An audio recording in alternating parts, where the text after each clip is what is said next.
केदारनाथ उपचुनाव की बिसात बिछ चुकी है और इस शतरंज की बिसात पर, इस सियासी शतरंज की बिसात पर सभी ने अपने मोहरों की चाल चलनी शुरू कर दी है। सहमात के इस खेल में किसकी जीत होगी और किसकी हार होगी, ये तो परिणाम के बाद ही पता चलेगा। लेकिन इस समय जो माहौल केदारनाथ का बना हुआ है, वो देखना बहुत लाजमी हो जाता है। इस चुनाव में किसकी प्रतिष्ठा दांव पर होगी, किसकी साख बचेगी और किसकी लुटेगी, ये अलग बात है। लेकिन बहुत कायदे से अगर हम देखेंगे तो सरकार की जो नीतियां हैं वो नंबर एक बात, जो यहाँ पुष्करधामी सरकार चल रही है उनकी नीतियों का क्रियान्वयन ज़मीन पर ठीक से हो रहा है कि नंबर एक। नंबर दो, सांगठनिक कौशल की जो एक क्षमता होती है भारतीय जनता पार्टी की, जो भाजपा को कहा जाता है कि भाजपा का कैडर वोट ज़मीनी स्तर तक फैला हुआ है, मंडल स्तर तक, बूथ स्तर तक उनकी टीम खड़ी है, इसका भी एक इम्तहान होगा नंबर दो। और तीसरा इम्तहान होगा जो वहाँ पर प्रत्याशी चुनाव लड़ रही है, उसको पिछले चुनाव की तरह जैसे 2017 में बागी होकर चुनाव लड़ी थी और फिर भी तीसरे नंबर पर ही थी और भाजपा चौथे नंबर पर चली गई थी, तो वो सहानुभूति और वो वोट बैंक, वो जो जनादेश है वो उनके साथ अभी भी है कि नहीं है। उसी तरह से कांग्रेस में भी मंगलौर और बद्रीनाथ की तरह अगर एकजुटता रहती है, वो भी एक बड़ा मुद्दा है कि मंगलौर और बद्रीनाथ की एकजुटता की तरह कांग्रेस यहाँ पर कोई एक बेहतर प्रदर्शन कर पाती है कि नहीं। ये कुल मिलाकर 2002, 2007, 2012, 2017, 2022 ये सामान्य चुनाव वहाँ पर हुए। 2 बार आशा रानी नोटियाल बीजेपी से एमएलए रही और 2 बार शैला रानी रावत विधायक रही, एक बार कांग्रेस से और एक बार भाजपा से। यानी 4 टर्म यहाँ पर महिलाओं के हो गए हैं। 5 में से 4 बार यहाँ महिलाएं विधायक रही हैं और उनमें से भी 3 बार भाजपा की महिला विधायक एमएलए बनी हैं। 2 बार आशा रानी नोटियाल और 1 बार शैला रानी रावत, और 1 बार शैला रानी रावत कांग्रेस से जीती और 1 बार पुरुष एमएलए बने हैं मात्र यहाँ 5 चुनावों में मनोज रावत, वो कांग्रेस से थे और 2017 में वो चुने गए। 2017 और 2022 के विधानसभा चुनाव में 1 बार कांग्रेस 2017 में और 2022 में भारतीय जनता पार्टी ने केदारनाथ में जीत दर्ज की। लेकिन दोनों चुनावों में एक समानता है कि दोनों ही चुनावों में निर्दलीय प्रत्याशी के तौर पर कुलदीप सिंह रावत दोनों बार दूसरे नंबर पर रहे। 2017 में तो भाजपा चौथे नंबर पर चली गई थी और 2022 के चुनाव में कांग्रेस तीसरे नंबर पर चली गई, मनोज रावत तीसरे नंबर पर खिसक गए। इस बार नई बात यह है कि कुलदीप सिंह रावत जो पिछले 10 सालों से लगातार विधानसभा का चुनाव लड़ रहे हैं, वो इस बार भारतीय जनता पार्टी में है और अभी तक उन्होंने अपना पर्चा भी दाखिल नहीं किया है। पार्टी उसको समझाने में लगी है और मुझे लगता है कि वो अब नामांकन दाखिल नहीं करेंगे। तो कुल मिलाकर अब इस चुनाव की चुनौतियों को समझने के लिए इस वीडियो को देखिए आप और शुरू से अंत तक। इस उपचुनाव में, केदारनाथ के उपचुनाव में चुनावी चुनौतियां किस तरह की है और किसके सामने किस तरह की चुनौतियां पेश आने वाली है, किसको किस तरह की अपनी रणनीतिक तैयारी को पूरी तरह से अंजाम देना है और धारदार तरीके से यहाँ पर चुनावी प्रचार करना है, तो कैसे एग्रेसिव होकर यहाँ पर चुनाव लड़ा जाएगा या पब्लिक की नब्ज समझकर पब्लिक के साथ इन्वॉल्वमेंट करके उनको समझाने का प्रयास होगा। तो ये एक बड़ी बात होगी। आप इस वीडियो को देखते रहिएगा, मैं आपको समझाऊंगा कि केदारनाथ के उपचुनाव की चुनौतियां किस तरह की हैं। पार्टी जीती और 4 बार वहां पर महिलाएं जीती। 1 बार कांग्रेस से शैला रानी रावत, 1 बार भाजपा से शैला रानी रावत और 2 बार भाजपा से आशा रानी नोटियाल और 2017 में कांग्रेस के मनोज रावत जीते। तो ये एक कहानी कुल मिलाकर चुनाव की बनी है। दूसरी बात क्या है, इस चुनाव की चुनौतियां क्या है? इस चुनाव की चुनौतियां ये है कि भाजपा में भी टॉप पर भी और ग्राउंड पर भी जो रार दिख रही है वो कैसे दूर होगी। कल नामांकन के दिन दोनों ही दलों ने अपनी शक्ति का प्रदर्शन किया। भारतीय जनता पार्टी ने नामांकन के बाद ऊखीमठ में एक बड़ा प्रदर्शन किया और उस प्रदर्शन में सभी मुख्यमंत्री पुष्कर सिंह धामी, पूर्व मुख्यमंत्री तीरथ सिंह रावत, पूर्व मुख्यमंत्री रमेश पोखरियाल निशंक, गढ़वाल सांसद अनिल बलूनी और प्रदेश अध्यक्ष महेंद्र भट्ट और इसके अलावा भी तमाम वो नेता थे जिनको वहाँ पर कहा गया था एकजुटता के साथ प्रदर्शन करने के लिए। अब लोग कह रहे हैं कि भाजपा में ऊपर झगड़ा नहीं है, लेकिन बड़ी बात यह है कि इस शक्ति के प्रदर्शन में भाजपा के पूर्व मुख्यमंत्री रमेश पोखरियाल निशंक और तीरथ सिंह रावत तो थे, लेकिन त्रिवेंद्र सिंह रावत नहीं थे। वैसे तो विजय बहुगुणा भी नहीं थे, लेकिन विजय बहुगुणा के बारे में हम ये कह सकते हैं कि अब वो बहुत सक्रिय राजनीति में नहीं रहे हैं। लेकिन त्रिवेंद्र सिंह रावत तो इस समय सक्रिय राजनीति में भी हैं, हरिद्वार से सांसद भी हैं और पूर्व मुख्यमंत्री भी हैं, उनको नहीं बुलाया गया, नंबर 1। नंबर 2, बद्रीनाथ में डॉक्टर धन सिंह रावत जो कैबिनेट मंत्री हैं, उनको बद्रीनाथ चुनाव की जिम्मेदारी सौंपी गई थी और उस चुनाव में भारतीय जनता पार्टी की हार हुई, इसके लिए अकेले डॉक्टर धन सिंह रावत जिम्मेदार नहीं है। हार के बाद एक दूसरे पर ठीकरा फोड़ा गया। इस ठीकरे में फोड़ने के साथ ही ये हुआ कि भाजपा की तरफ से, भाजपा का जो यहाँ संगठन है, सरकार है, इनकी तरफ से अनिल बलूनी पर हमला बोला गया अंदरूनी तौर पर पर्दे के पीछे कि ये जो प्रत्याशी है राजेंद्र भंडारी, इसको गढ़वाल सांसद, राष्ट्रीय मीडिया प्रभारी अनिल बलूनी लेकर के आए थे। अनिल बलूनी लेकर के तो आए थे, लेकिन वो तो सिटिंग विधायक थे। ये किसी ने जानने की कोशिश नहीं की कि सिटिंग विधायक है, भले ही कोई भी हो, वो अपनी क्षमताओं पर जीता है, एक बार निर्दलीय भी जीत चुका था। दूसरा, उस हार का ठीकरा संगठन और सरकार की तरफ से अनिल बलूनी के माथे पर फोड़ने की पूरी तैयारी भी हुई, पूरी कवायद भी हुई, लेकिन ऐसा हो नहीं सका। और चूंकि वो बद्रीनाथ जहां पर भाजपा चुनाव हारी, वहां पर 20-25 साल से प्रदेश अध्यक्ष महेंद्र भट्ट राजनीति कर रहे हैं, वहां से 2 बार विधायक चुने गए हैं, और वो अगर अपने घर में ही उनका प्रत्याशी हार गया तो फिर वो उसके सामने इस तरह का कोई माकूल जवाब ना तो महेंद्र भट्ट के पास था और ना पुष्कर सिंह धामी के पास था। अनिल बलूनी को घेरने के चक्कर में खुद घिर गए, और इसके साथ ही ये हुआ, एक तो ये कि अनिल बलूनी का कैंडिडेट था नंबर 1, नंबर 2 ये बताया गया उसकी एंटी इनकम्बेंसी बहुत थी पर्सनल तौर पर, नंबर 2, और तीसरा कि यात्रा को लेकर के कुमाऊं से शुरू होगी वो भी एक रिएक्शन था। चौथा, डॉक्टर धन सिंह रावत ने ठीक से काम नहीं किया, जबकि वहाँ के कई मंडल अध्यक्ष विद्रोही हो गए थे। अपने घर में ही महेंद्र भट्ट उन अपने नायबों को, उन अपने सिपहसालारों को संतुलित नहीं कर पाए जिनको उनको करना चाहिए था। मुख्यमंत्री पुष्कर सिंह धामी, महेंद्र भट्ट जो प्रदेश अध्यक्ष हैं, वो चुनाव प्रचार खत्म होने से ठीक एक दिन पहले बद्रीनाथ पहुंचे। पूरा का पूरा समय मंगलौर में बिताया गया। तो यहाँ दिखती है भाजपा की अंदरूनी कलह। अब ग्राउंड पर आइए। ग्राउंड पर कुलदीप सिंह रावत ने भले ही पर्चा ना भरा हो, ना ही उसे भाजपा ने टिकट दिया हो, लेकिन जो हर चुनाव में उसने 13,500-14 हज़ार के बीच में वोट पाए हैं, वो उसके अपने पर्सनल वोट हैं, चूंकि 2 बार पाए हैं, एक बार नहीं। वो भाजपा के लिए पूरी निष्ठा और ईमानदारी से काम करेंगे या अपने घर चुपचाप बैठ जाएंगे। भाजपा में चूंकि ग्राउंड पर और टॉप पर दोनों जगह कलह चल रही है। तीसरा, ऐश्वर्या रावत जो दिवंगत विधायक सलारानी रावत की बेटी है, उसका क्या होगा? वो क्या आसारानी नोटियाल के लिए काम करेगी? क्या वो अपनी माँ की दुहाई देकर जनता के बीच नहीं जाएगी कि उनका टिकट काट दिया गया? उनके फ़ोन के स्टेटस पर कई स्क्रीनशॉट आजकल तैर रहे हैं जो लगे थे फिर बाद में हटा लिए गए। मोदी जी के लिए भी उन्होंने कहा कि ऐसे बेटी को आगे बढ़ाया जाता है क्या? तो ये ऐसी एक भावुक अपील उन्होंने की है, तो क्या इसका असर नहीं पड़ेगा? ये एक बात भारतीय जनता पार्टी की हो गई। दूसरी बात, दूसरी तरफ हम चलते हैं कांग्रेस की तरफ।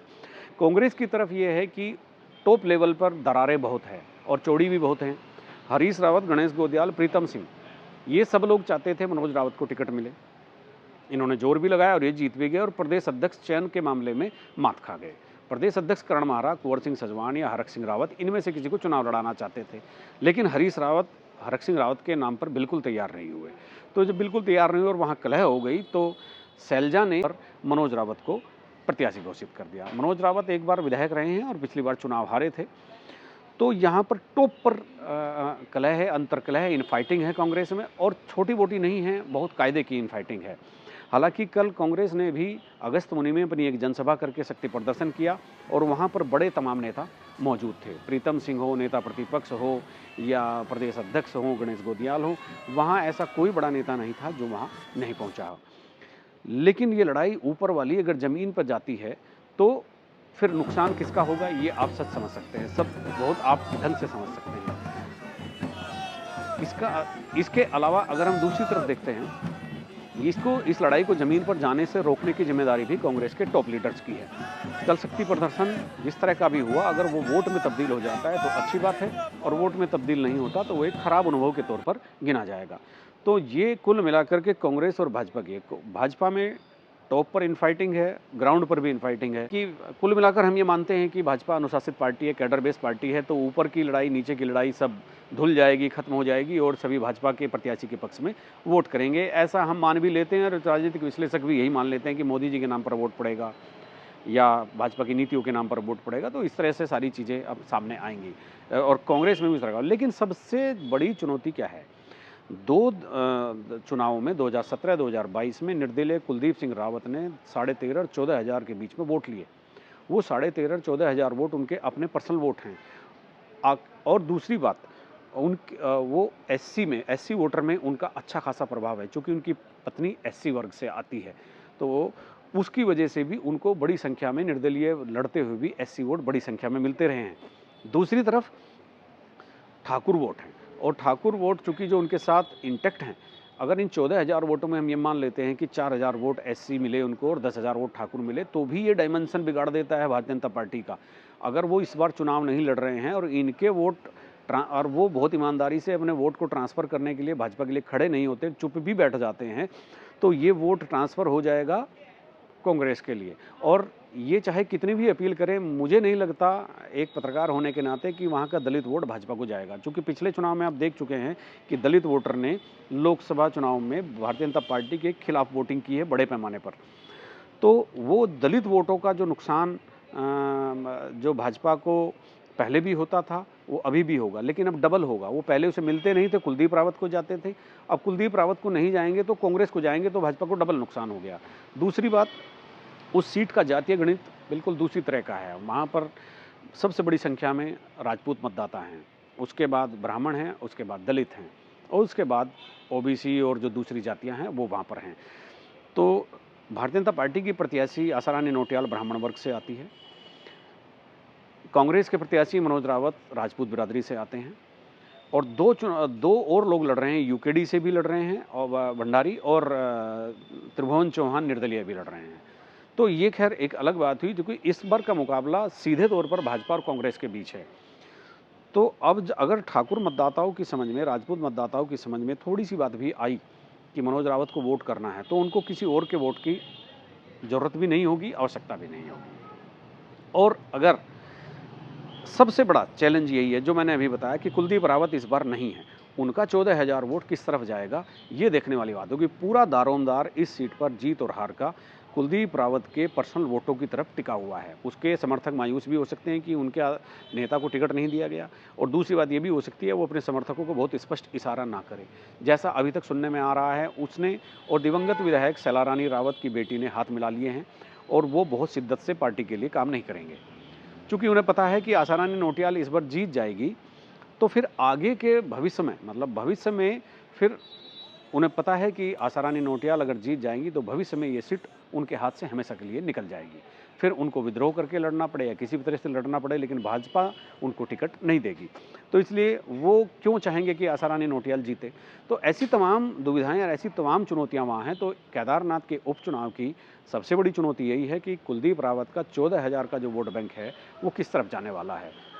और जैसा मैंने बताया कि उनकी पत्नी एससी वर्ग से बिलोंग करती है, और शेड्यूल कास्ट होने के नाते निर्दलीय तौर पर जब वो प्रत्याशी बनते थे तो बड़ी संख्या में उनको दलित वोटर मिलता था, और ठाकुर होने के नाते ठाकुर वोटर मिलता था।